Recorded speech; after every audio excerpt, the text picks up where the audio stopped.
I said, I bet you Joniak is burning the midnight oil this week getting ready for a Friday game. Oh, yeah. Not a lot of sleep this week. You know it, Tom. Yes. You know me. You know me. Yeah. Oh, yeah. Oh, yeah. I plan on being in this building here at Hallis probably till midnight. Oh yeah. Every day this week. Well, not every day, but certainly today. Yeah. This is a day of significant prep. Can I ask you your process, since Ben Johnson is a process guy, right? Yes, I'm a process guy, too. So what is your process with your notes? Like, I know I have to first read something. I copy it. I put it into one document, and then I have to copy it down again. And sometimes it helps if I physically write it then on a notepad as well. So sometimes I have 3 versions of notes before a game. But for you, calling a game, what is your process? You know, it has to, first of all, it has to be on a it's got to be digitized, so I can't read my handwriting. So there's not a chance. I have these great conversations in the building with this yellow notepad, and I get so excited. I'm scribbling, and I can't read any of it. So if I'm not listening, and I lose concentration sometimes. I'm like, oh my God, that's so good. And I'm writing it down, and I'm like, dang. Where's your tape recorder? Well, you know what? Certain conversations are off the record. Okay. So you're not going to have Good a tape point. recorder. Gotcha. So, and that's part of it. But, boy, I'd love to have a backup, right, on certain conversations that you have. But, no, just, I do a little something on every single player that I think is going to be in the game. Update statistics and all that stuff is a little time-consuming. But watching tape, watch a lot of that. That's time-consuming and no different than anybody else that's getting ready for a game in the booth or like Mr. Waddle there, who's an analyst. Yeah. So I try to be all of that in one because I don't know what's going to come up in the course of the week. Granted, I don't use 95% of this stuff.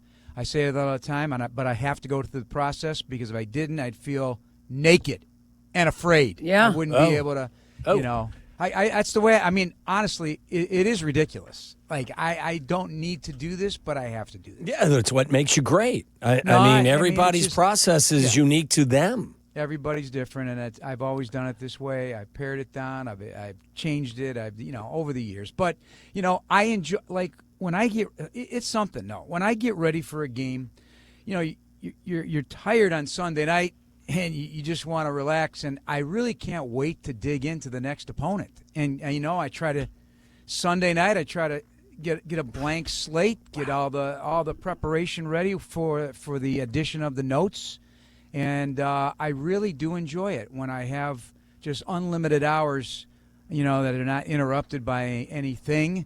I find myself really enjoying the process and really enjoying.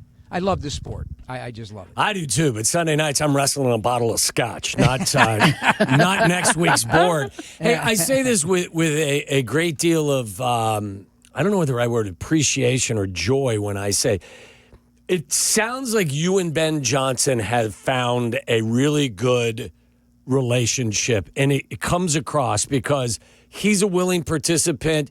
You ask him great questions. It feels like this relationship has really been a good one and a blossoming relationship. Is that fair to say? Yeah, I would. Definitely. I definitely would. The guy is a whirling dervish. He's got a very synchronized day, and football comes first, certainly. But there are some other requirements in the job, and he's handled them beautifully. I think he's outstanding every time. I learn something every time when he speaks on football, and I have the occasion to interview him twice on Mondays, once for ESPN and once for our Bears, Etc. podcast. So I try to make them almost completely different so that we could dive into different things. And it's just, also, as Peggy knows, and Tom, from interviewing people, and Peggy's been a great interviewer over the years and a long time. You're only as good as what they're willing to tell you. Mm-hmm. And he's very, very transparent guy, and I enjoy speaking to him. There's not a lot of chit chat afterwards because he is on the move, and I think he's handled the duties of a head coaching job amazingly.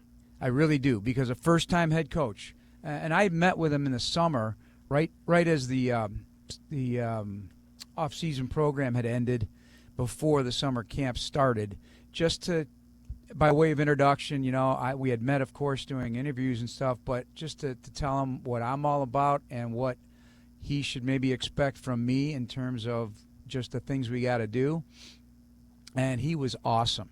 And but I told him then, and I would say the same thing to any first-time head coach, sometimes the last thing you do is coach. And there's so many things pop up. I'd say that's not the case this year. It's the first thing he does is coach. And he is doing an amazing job, if you ask me. He's got a great staff. No further example of that than last weekend. I had so much joy watching that tape and watching these guys that got an opportunity and interviewing them after the game for Marquis' post-game show. I mean, you should have seen these guys. They just smile. Ozzie Trapillo had a grin on his face that just would not go away. I think he just realized what a moment that was to get his first NFL start. Obviously, he's been playing a bunch of snaps, but not as the left tackle. And then DeMarco Jackson holding his 6-month daughter, just eyes wide after a 15-tackle performance with the green dot, and charged and making the calls. Amazing stuff. Not that he's a rookie, but it's his first NFL start. Yeah. I can go on and on. Pretty cool. Yeah.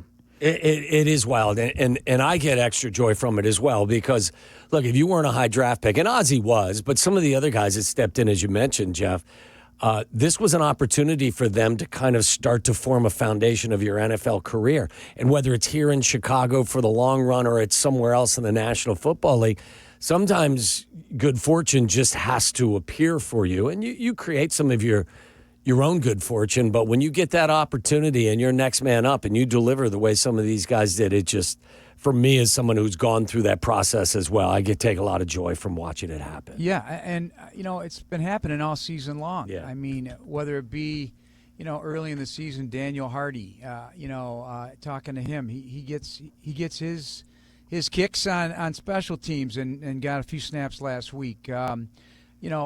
All these guys, and everybody's had a hand in getting these wins. The Nashawn Wright story is fabulous for me as well. It really is. It's fabulous. It's fabulous, and everything he's gone through in his life. And I don't know if either of you have met him or spoken to him. I have not, no. What a nice young man. Yeah. And from a very tough part of Oakland. Yeah. And just wonderful stories are brewing on this football team. So, now it gets real interesting, right? This was the stretch that we predicted was going to be a challenge at the end of this when we sat down and looked at this schedule, and this is going to get this game in and of itself with a worldwide audience is going to get a lot of attention, and it'll be interesting to watch how these guys perform against the Philadelphia Eagles on the road. JJ, when you were talking to Ben Johnson after the game, and you mentioned about being in first place last week, and he was like, we don't even think of that. Like nope. we're looking out the front windshield, not the side windows, right. And not the rear view mirrors and things like that. And yet, Ben Johnson has done a remarkable job when he does stop and needs to reevaluate, whether it is the bye week, whether it is halftime. It's pretty remarkable how he has been able to put in what he wants done, how he wants it done, and then when he needs to make adjustments, that's when he makes the adjustments, and it seems to work. I mean, it's a really he's very interesting. I find him very, very interesting. Oh no, super smart individual, and he's so organized and driven. He is driven to succeed. He has emotions are high.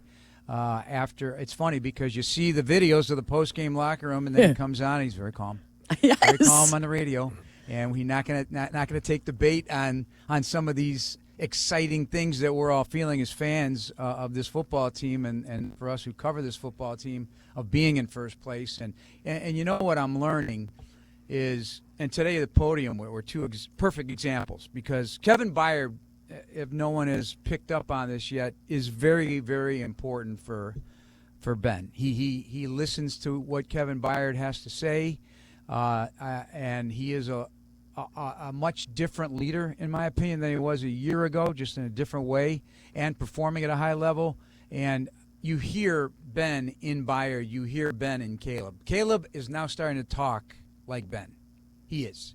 It's little things. I can't name them right now off the top of my head, but you turn your head like, wait, I've heard that before, and it's put in a very specific way contextually, and so that's good because the quarterback has to see the game through the eyes of his head coach and play caller. In this case, the play caller is most important, and I think Caleb is starting to see that, and players on offense. I had a conversation with Kyle Monungai today, and that stuff came up in the conversation, like seeing the game through the eyes of Ben, and it's complex. It's not simple by any means, and I think that's a good step in the right direction as we near what is the knocking on the door that Ben said was we're going to be a much better football team in December.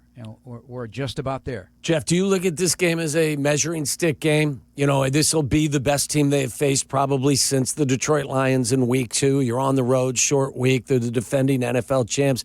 You probably, as a team, I think my perception is nationally, the Bears are a good story. If you go to Philadelphia and beat the Eagles, now the national story is the Bears are a really good team. Right. The genie would definitely be out of the bottle. So, I'm going to say when that happens. How about I love positive it. thoughts? I love it. Positive thoughts. But, of course, this is it's the hunted.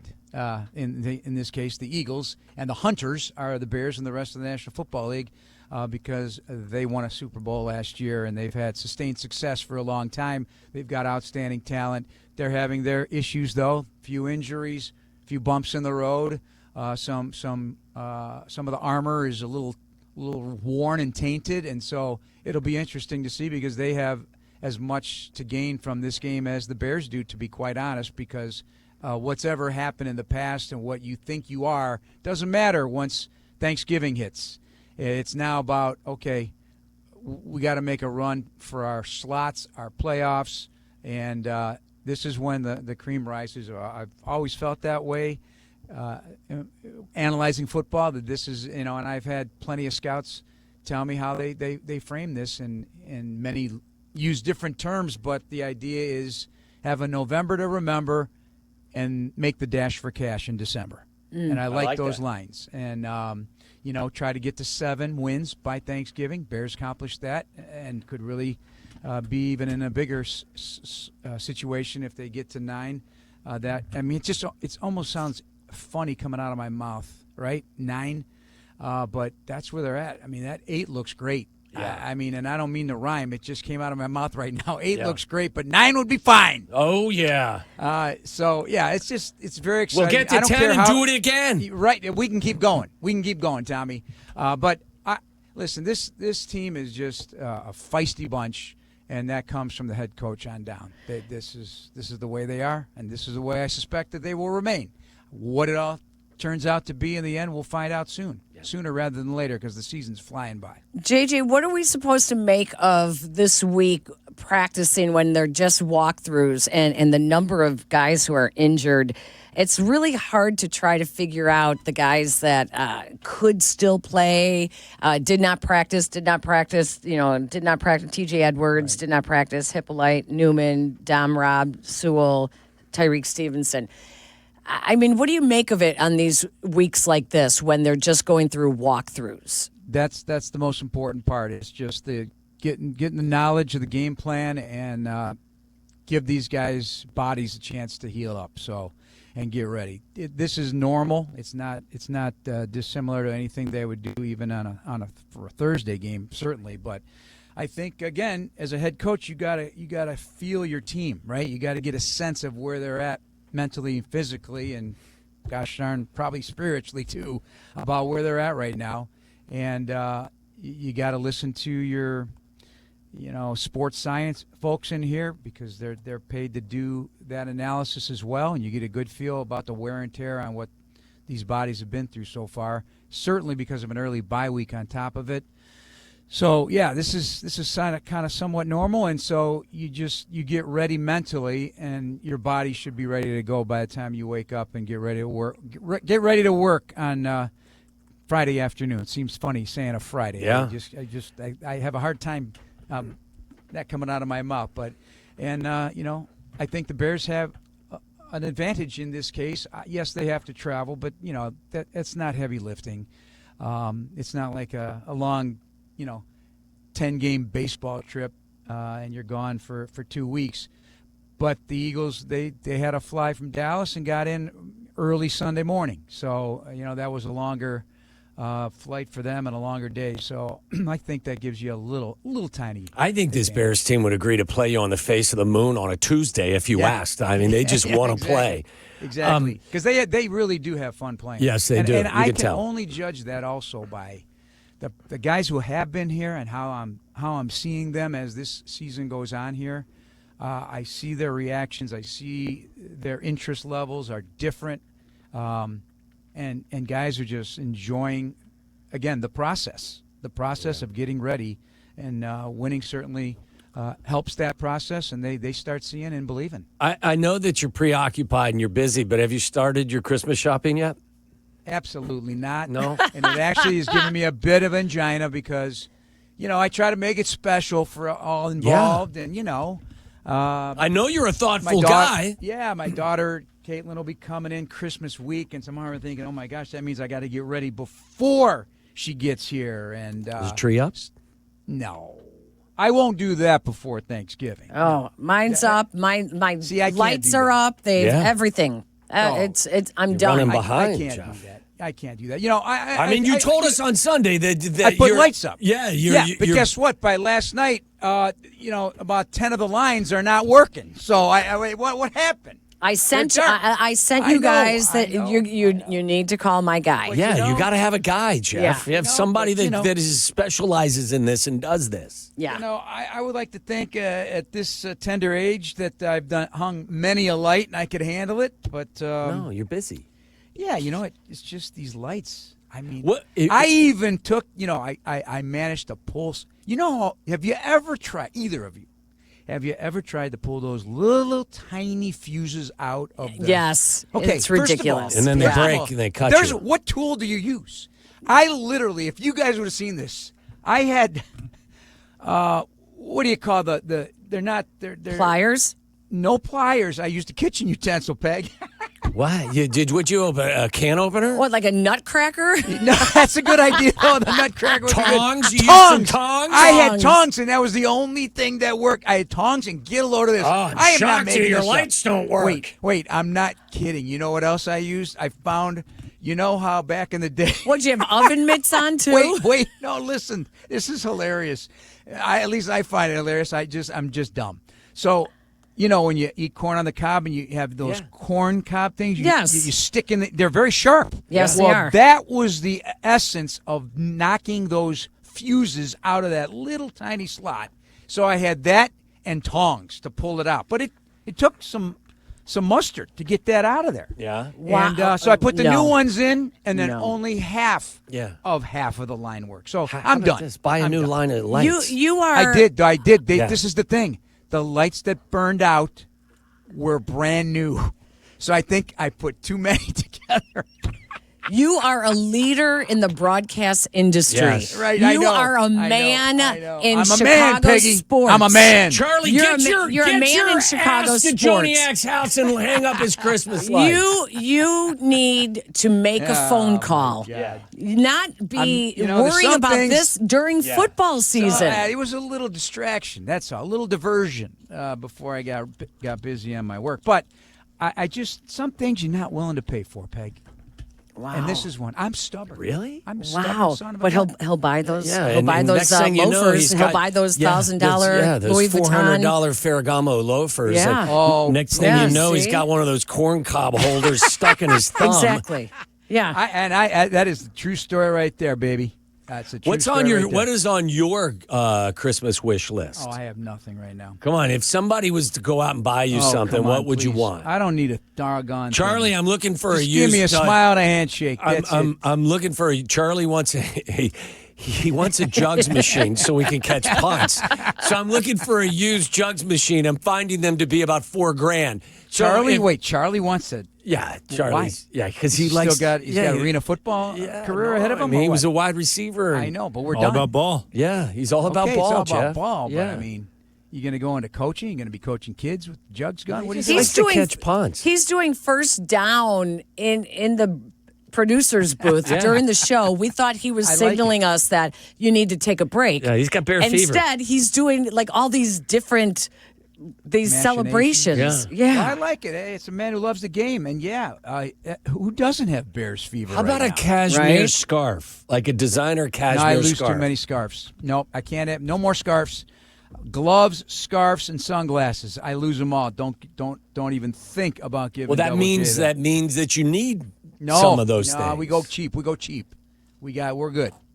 I'm can't trying lose to them think. anymore. What would you I buy? forget them Jeff, at restaurants. if you I forget them on the road. I mean, it's just. What would you buy, I'm a Peg, piece of if you could think of something to buy Jeff for Christmas? I would buy Jeff because he is the voice of the Chicago Bears. I would probably buy him a very exotic teas. Like a box of teas, because most broadcasters drink tea instead of coffee for their throat. Well, I like both, but I'm definitely a heavy coffee drinker. Okay, well, that here you go, Waddle. I'll crappy. Take one that of would have been fancy, a crappy one. I'll tell you, my coffee maker's also on the fritz. So for some reason, you pour 10 cups of coffee in the container, but it brews 2 cups. Oh, that's not good. With all those grounds. I mean, something's up. But so we need to get your coffee maker. One of those very nice, fancy ones. You know, see, there we go. I mean, those things cost a lot of money. Cheaper than a jugs machine, for crying out loud. My God. All right, Jeff, we will let you get back to work. Thank you, as always, for spending some time with us. Good to chat with you in this manner. So you too, JJ. We'll talk to you on Sunday on the handoff. Yeah. It's always nice to hear you after the game. I really, and I listen very closely to their interview with Ben Johnson.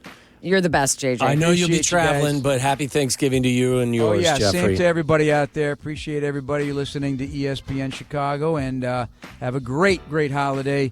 And let's make it extra special on Black Friday. Amen. Turn it into an orange and blue Friday.